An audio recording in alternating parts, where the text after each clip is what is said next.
Assalamualaikum warahmatullahi wabarakatuh. Selamat berjumpa kembali siswa-siswaku sekalian kelas 12 Teknik dan Bisnis Sepeda Motor SMK Mulyadita Yogyakarta. Dalam masa wabah kali ini kita tidak bisa bertatap muka secara langsung. Tentunya itu akan membuat kecewa kalian semua, tapi ini untuk kebaikan kita bersama agar kita tidak tertular oleh virus COVID-19.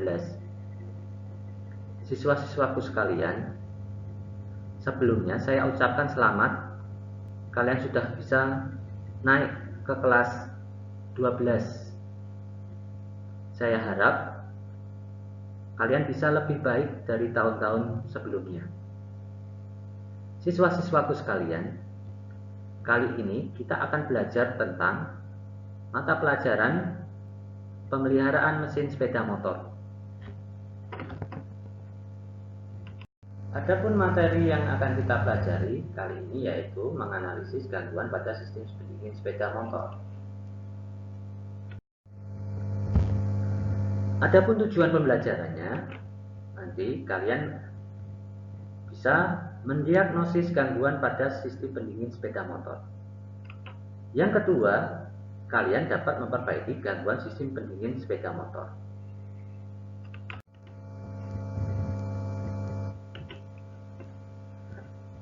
Sebelum kalian mempelajari bagaimana menganalisis gangguan pada sistem pendingin sepeda motor, tentunya sebelumnya kalian telah mempelajari materi-materi tentang sistem pendingin sepeda motor.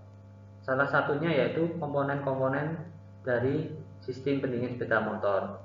Terlihat di layar kalian, ini adalah gambar komponen-komponen dari sistem pendingin sepeda motor. Di sini ada namanya radiator. Fungsinya apa? Kalian masih ingat? Fungsinya yaitu untuk mendinginkan cairan dari pendingin yang sudah bersirkulasi ke dalam mesin. Sedangkan overflow hose fungsinya yaitu untuk mengalirkan cairan yang berlebih. Jadi pada reservoir tank ini kalau cairannya telah penuh, ya, itu akan keluar melalui overflow hose. Kenapa kok bisa penuh? Karena saat radiator ini panas, cairannya akan menguap dan uapnya itu harus dikeluarkan. Melalui apa? Melalui siphon hose yang masuk ke reservoir tank. Sehingga reservoir tank akan penuh. Nah, kalau terlalu penuh, maka dia akan keluar lewat overflow hose.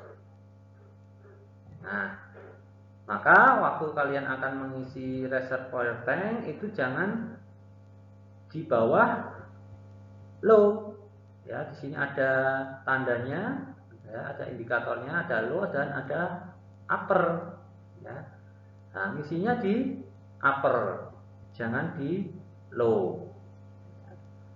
Nah, nanti kalau misalnya kamu ngisinya di atas upper, lebihan, ya, di sini radiatornya terlalu panas, maka cairannya akan yang panas tadi akan masuk ke reservoir tank sehingga terlalu penuh. Nah, kelebihannya itu akan dikeluarkan melalui overflow hose.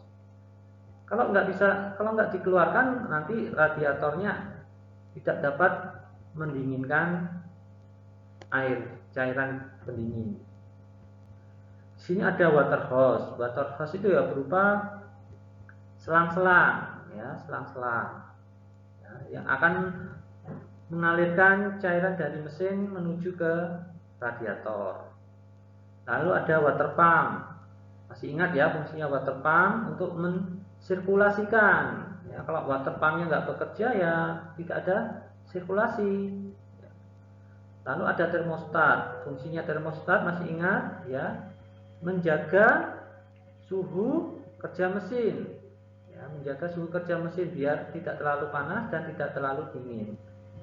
Ya. Pada saat mesin awal mau dihidupkan, ya termostat itu akan menutup sehingga akan mempercepat suhu kerja mesin sehingga cepat tercapai. Tapi kalau sudah suhu kerjanya sudah tercapai, maka termostat akan membuka, ya, termostat akan membuka sehingga akan terjadi pendinginan, ya, terjadi pendinginan. Cairan yang tadi di dalam mesin, ya, itu akan masuk ke radiator untuk didinginkan.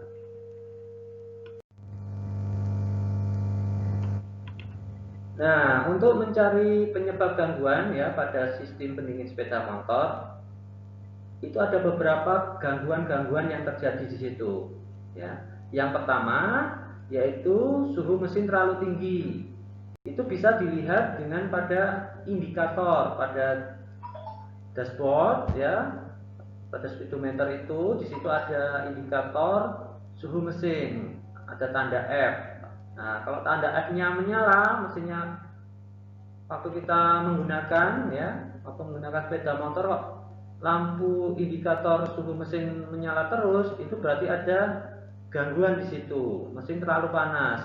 Kalau kalian biarkan, nanti bisa menyebabkan mesin macet, ngancing, ya. Pistonnya ngancing itu karena pistonnya itu memuai, ya, terlalu panas dia memuai, berubah bentuk sehingga sama silinder, ya, semakin rapat sehingga pistonnya macet. Kemungkinan penyebabnya yang pertama itu termostatnya macet tertutup, ya. Kalau termostat macet tertutup sih, maka cairan yang dari mesin itu tidak bisa kembali ke radiator sehingga tidak terjadi pendinginan. Lalu yang kedua kemungkinannya yaitu radiator cap tidak bekerja dengan baik, ya. Radiator cap, tutup radiator itu fungsinya apa? Ya, fungsinya untuk mengalirkan uap, ya, dari radiator itu masuk ke dalam reservoir tank. Ya, kalau radiator capnya tidak bekerja dengan baik, maka uap itu tidak bisa terlepas sehingga akan mengganggu proses pendinginan.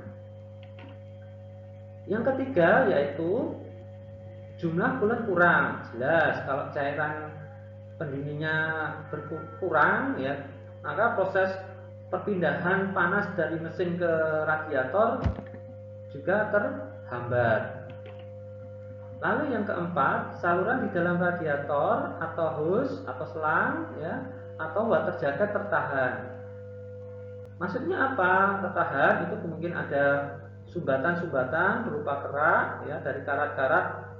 Karat itu bisa menyebabkan karat karena mungkin pemilihan coolant yang kurang tepat. Mungkin menggunakan air biasa itu bisa menyebabkan karat. Nah, karat itu bisa menyumbat selang-selang atau menyumbat saluran pada radiator. Itu kan di dalam radiator kan lubang-lubangnya terlalu sempit-sempit, ya, sempit-sempit. Itu kalau ada karat, ada kotoran, ya, kan akan menghambat sehingga proses sirkulasi perpindahan panas, ya, dari mesin ke radiator akan terganggu sehingga proses pendinginan akan berkurang. Lalu ada udara di dalam sistem seperti sistem hidrolik pada rem, pada kopling, ya, itu kan, ya, tipe hidrolik itu udara itu akan mengganggu, ya, sehingga akan mengganggu sirkulasi, ya, sirkulasi cairan menuju ke radiator sehingga proses pendinginan akan berkurang atau terganggu. Lalu yang keenam kemungkinannya yaitu water pump tidak bekerja dengan benar atau tidak baik, atau putaran pompanya lambat. Itu juga akan menyebabkan proses sirkulasi cairan yang dari mesin menuju ke radiator akan terganggu sehingga proses pendinginan tidak maksimal.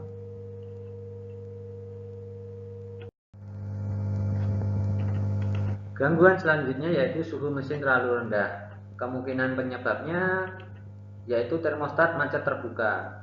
Apabila termostat macet terbuka, berarti pada saat mesin akan dihidupkan, ya, itu cairan itu mengalir, ya, dari mesin menuju ke radiator sehingga suhu kerja mesin akan sulit tercapai.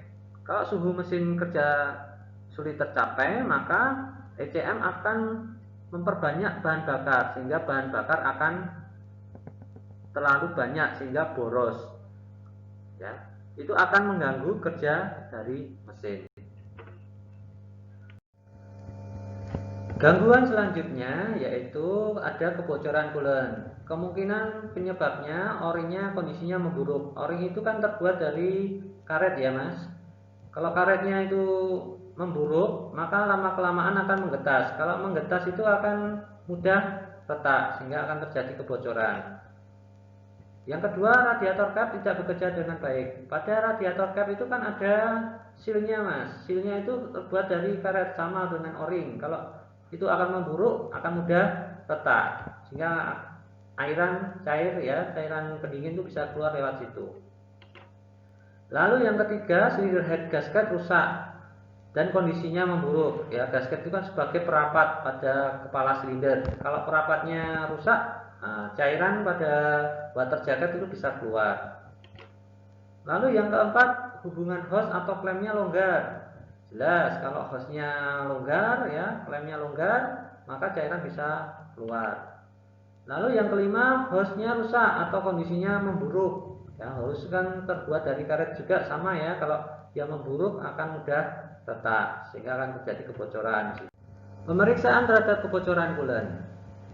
Langkah pertama, lepaskan part keluar sehingga radiator tampak seluruhnya. Langkah selanjutnya, memeriksa secara visual terhadap kebocoran coolant. Nah, yang diperiksa apa aja? Bisa terlihat di dalam tabel itu, pada tangki penyimpanan atau reservoir tank itu yang diperiksa apa? Di situ yang diperiksa yaitu apakah tangkinya itu retak-retak. Yang kedua, sifon tubnya yang diperiksa apanya? Keretakan pada selangnya. Radiator capnya yang diperiksa apanya?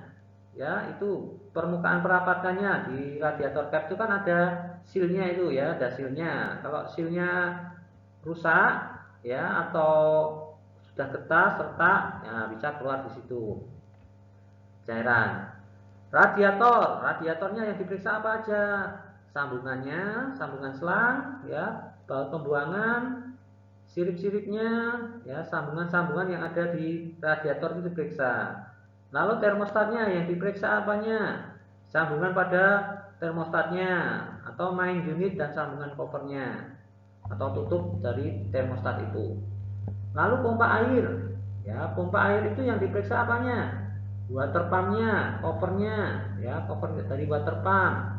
Lalu sambungannya, sambungan dari pompa menuju ke radiator atau pompa menuju ke mesin itu diperiksa. Lalu selang airnya, selang-selangnya itu tertekuk atau enggak, ya, retak-retak atau enggak, ya. Pipa airnya, pipa sambungan-sambungannya retak atau enggak, ya. Lalu cylinder head, perpaknya diperiksa, ya, retak-retak enggak, ya, gasketnya itu ya atau perpak, nah itu juga diperiksa. Nah ini ya yang kalian periksa, ini komponen dari sistem pendingin. Ini ada reservoir tank, ya, diperiksa retak enggak, ya, lalu ada tutupnya, ya, ditutup itu kan ada karet, ya, ada karetnya itu kalau retak, ya, itu bisa menyebabkan kebocoran, ya, pada silip-silip pada radiator, ya, kalau rusak, ya, itu bisa dilihat. Lalu ada di selang-selang, ya, sambungan klem. Nah ini yang diperiksa semuanya ini ya, di bagian-bagian sambungan, ya, ada perpak di sini, ya, diperiksa. Kalau ada rembesan, ya, segera diperbaiki. Pemeriksaan terhadap kebocoran coolant dari mechanical seal dari pompa air, ya. Di dalam pompa air itu ada namanya mechanical seal, ya. Mechanical seal itu untuk mencegah kebocoran, ya. Mechanical seal itu melumasi permukaan luncur, ya, dan menutup rapat coolant pada waktu yang sama dengan membentuk selaput tipis coolant. Bahkan walaupun ada tanda-tanda kebocoran kecil coolant di sekitar lubang pembuangan, mechanical seal berfungsi normal. Nah, terlihat pada layar kalian ini adalah pompa. Gimana itu mechanical seal? Ya, ini namanya mechanical seal. Ini yaitu di unit pompa. Ini ada impellernya, ya, yang akan berputar, ya, menghisap cairan ya dari radiator menuju ke dalam mesin ya, ke dalam mesin. Ya, mechanical seal ini kalau rusak sudah memburuk, maka cairan ini akan keluar melalui sela-sela ya, karena mechanical seal-nya rusak sehingga akan keluar lewat sini sehingga terjadi kebocoran. Itu harus segera diperbaiki. Lalu pemeriksaan hose ya, selang-selangnya apakah tertekuk atau terpelintir ya, sebaiknya langsung kalian perbaiki. Kalau memang nggak bisa diperbaiki seperti retak-retak ya, itu harus diganti. Ya, memeriksa sifon tubnya juga sama, apakah tertekuk ya, kalau tertekuk ya segera dibenarkan ya, diperbaiki ya. Nah, pemasangan selang ya. Selang yang benar dipasang sewaktu memasang pita, kencangkan skrup pita sehingga celah ini min 1 sampai 0 mm nilai standarnya.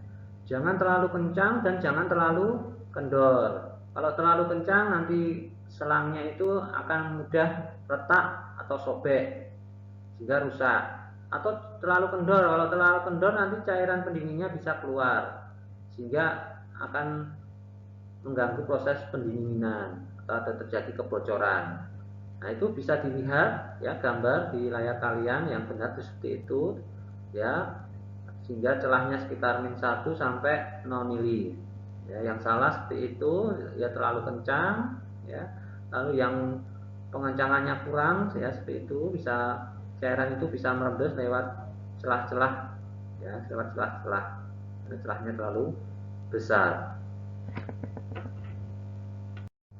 Membersihkan dan memperbaiki sirip radiator ya, seperti gambar yang terlihat itu adalah sirip-sirip radiator. Sirip-sirip radiator itu fungsinya untuk dialiri udara dari luar sehingga panas pada mesin itu bisa terlepas ya, bisa diserap oleh udara dingin ya di udara luar sehingga pelepasan panas itu akan terjadi. Kalau sirip-siripnya itu terlalu rapat ya, itu direnggang-renggangkan ya, menggunakan obeng.